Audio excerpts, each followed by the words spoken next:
नमस्कार, श्री स्वामी समर्थ।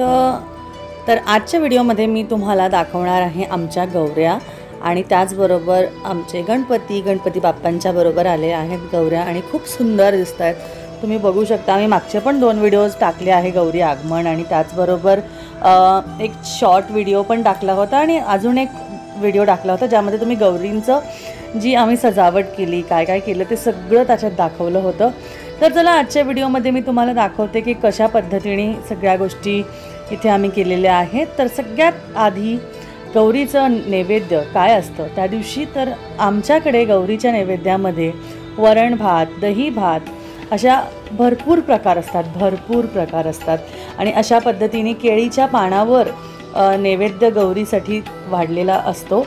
तर तुम्ही बघू शकता इथे भरपूर पदार्थ आहे, त्यामध्ये वरण भात, दही भात, तुम्हाला मधली वाटी जी दिसत असेल त्यामध्ये दूध, त्यानंतर आमटी, त्यानंतर एका वाटीत तूप, वेगळ्या वाटीत तूप वाढलेलं आहे, त्यानंतर भाज्यांची जी तुम्हाला डाव्या बाजूला दिसतंय ही आपल्याला डावं दिसतंय, पण त्यांच्या उजव्या बाजूला भोपळ्याची भाजी, मग भेंडीची भाजी, मग मेथीची भाजी, त्यानंतर गवारची भाजी, त्यानंतर कारल्याची भाजी आणि पंचामृत पण त्याच्यावरती होतं पण ते कुरडईने झाकल्या गेलं।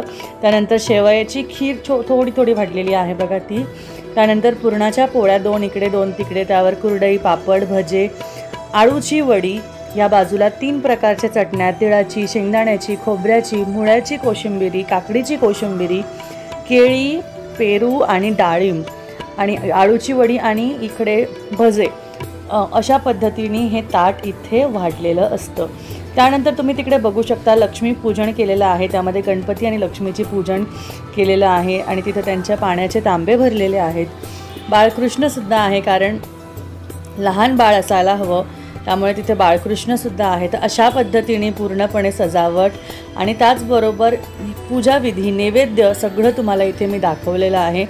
त्याचबरोबर आपण गौरीसाठी फराळाचं सुद्धा करतो, तर त्या फराळामध्ये सगळ्या गोष्टी जसं की शेवया आणि म्हणजे शेव, करंजी, लाडू, शंकरपाळे, चिवडा, 2 प्रकारच्या शेव आहेत इथे, आणि त्यानंतर फळं मांडली जातात आणि त्यामध्ये मिठाई असते। तिथे तुम्हाला कोपऱ्यात भुईमुगाच्या शेंगा दिसत आहेत। अशा पद्धतीने तुम्हाला इथे ज्या कुठल्या गोष्टी तुम्ही फराळाला बनवू शकता किंवा आणू शकता ते तुम्ही तिथे मांडू शकता। त्यानंतर इथे बघा मिक्स मिठाई आहे, वेगळ्या पद्धतीची मिठाई आहे, मग चकली आहे, चकलीसुद्धा तुम्हाला तिथे मांडलेली दिसत असेल। त्यानंतर अनारसे आहेत, अनारसेनंतर शंकरपाळे, अजून एकदा शंकरपाळे ते ठेवलेले आहे, त्यामध्ये खारे एक, गोड एक असा प्रकार असतो, पण हे फक्त गोडच आहे, 2 प्रकारात केले। इथे बेसनाचे लाडू, ते रव्याचे लाडू होते, परत एक करंजी आणि अजून दुसऱ्या प्रकारचा चिवडा। तर अशा पद्धतीने हे सगळं फराळाचं जे आहे ते घरी बनवलेलं आहे आणि थोडीशी सजावट म्हणजे झाडी लावलेली आहेत मागे, त्याने सुंदर छान आणि प्रसन्न वाटतं। आपले गणपती गौरी खूप सुंदर दिसतात, अगदी उठून दिसतात, त्यांची सजावट अशा पद्धतीने केल्यावर खूप सुंदर वाटतं।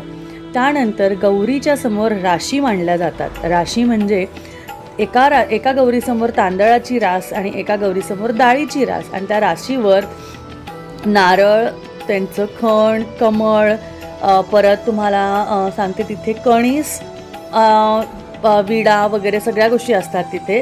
त्यानंतर इथे मटार, सगळं ओटीचं सामान म्हणजे आपलं जे लागतं हळकुंड वगैरे सगळं 5 प्रकार, ते ड्रायफ्रूट्स ठेवलेले आहेत तिथे, खाली ड्रायफ्रूट्ससुद्धा मांडलेले आहेत।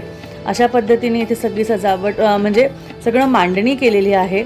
ह्या प्रकारे आपल्याला मांडायचं असतं। इथे सगळा पानाचा विडा मांडलेला असतो, पानं तिथून उचलले होते आणि त्यानंतर इथे भुईमुगाच्या शेंगा, इथे बघा तांदळाची रास आहे, ह्यामध्ये विड्याचं पान, कणीस अशा प्रकारे तुम्हाला तिथे ठेवायचं असतं। मोरपीस त्यांच्यासमोर ठेवलेले आहेत। परत तिथे समोरच्या टेबल, दोन्ही समया लावलेल्या आहेत, समोरच्या टेबलवर लक्ष्मीपूजन, त्याचबरोबर हळदी कुंकाचे करंडे भरून ठेवलेले असतात, ते सुद्धा इथे ठेवलेले आहेत। त्यांना पाणी पिण्यासाठी तांबे ठेवलेले आहेत। अशा पद्धतीने आपल्याला ही पूजाविधी जी करायची आहे ह्या पद्धतीने आमच्या इथे तरी करतात। तुमच्या इकडे पण सुद्धा अशीच पूजा असेल तर नक्कीच सांगा। आणि त्याचबरोबर आपण गणपती बाप्पाला कसं विसरायचं, गणपती बाप्पाची सुद्धा तुम्हाला दाखवते। 5 फळं, त्यानंतर त्यांना हार घातलेला आहे, चांदीचा हार घातलेला आहे, मुकुट त्यांचा बघा किती सुंदर दिसतोय, किती सुंदर आणि हॅप्पी आपले गणेशा दिसत आहेत, खूप सुंदर दिसत आहेत. आणि दोघींच्या मध्ये बसल्यामुळे त्यांना खूप आनंद होत असतो. ते हसरे दिसतात, खूप सुंदर दिसतात. तर ह्या पद्धतीने आपण आपल्या गणपती बाप्पांचं आगमन, गौरींचं आगमन, गौरींचं पूजन आपण करतो. आणि ह्या पद्धतीने ही परंपरा खूप दिवसांपासून चालू आहे आणि अशीच राहणार आहे. आणि तुम्हाला कशा वाटल्या आमच्या गौरी आणि तुम्हाला काही असेल प्रश्न तर नक्कीच विचारू शकता. भेटूया परत. श्री स्वामी समर्थ.